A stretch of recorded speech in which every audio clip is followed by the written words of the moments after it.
क्या है मिशन 362? क्या ठाकरे के सांसद पर है शिंदे की नज़र? क्यों तोड़ दिया गया टीएमसी को? क्या है डिलिमिटेशन बिल? जानने के लिए बने रहिए सैम स्टूडियो। नमस्कार, सैम स्टूडियो में आपका फिर से स्वागत है। अच्छे दिन का वादा कर मोदी जी ने हमें तो लूट लिया, साथ ही साथ देश को भी लूट लिया।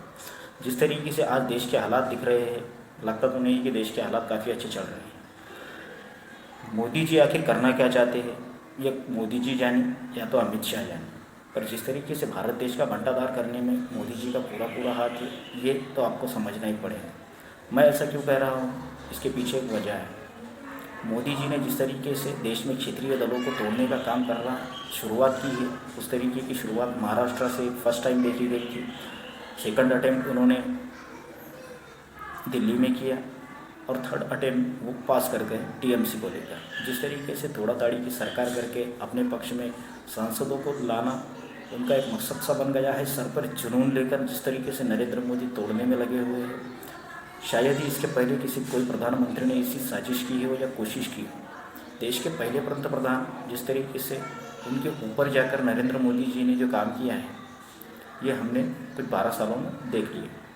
आखिर क्या मकसद है कि मानसून सत्र से पहले ही सब पार्टियों को तोड़कर अपनी में विलीन करने की साजिश की जा रही है। जिस तरीके से हमें पता है, अगर नहीं भी पता हो तो जान लीजिए कि मानसून सत्र आने वाला है। मानसून सत्र में बिल पास होने हैं, काफ़ी कुछ विषयों को लेकर चर्चे भी होने हैं और 2/3 बहुमत सिद्ध करने के लिए सांसदों का होना बहुत ज़रूरी है।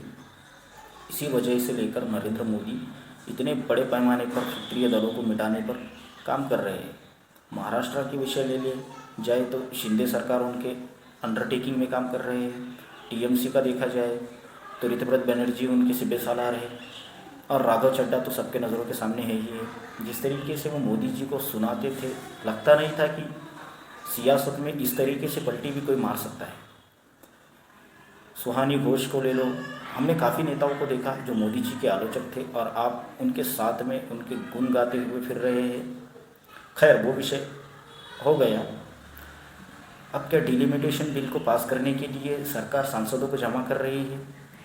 साथ ही भाषा में समझाया जाए तो लोकसभा और राज्यसभा की सीटों को बढ़ाने को लेकर एक बिल पारित होना है, जिसे डिलिमिटेशन बिल कहते हैं। उसको लेकर परिसीमन आयोग का गठन किया जाएगा। अभी जो फील्डबैक में जो जनगणना होने जा रही है, ये उसी को लेकर है। जनगणना का जो भी नतीजा होगा उस पर एक परिसीमन आयोग का गठन किया जाएगा।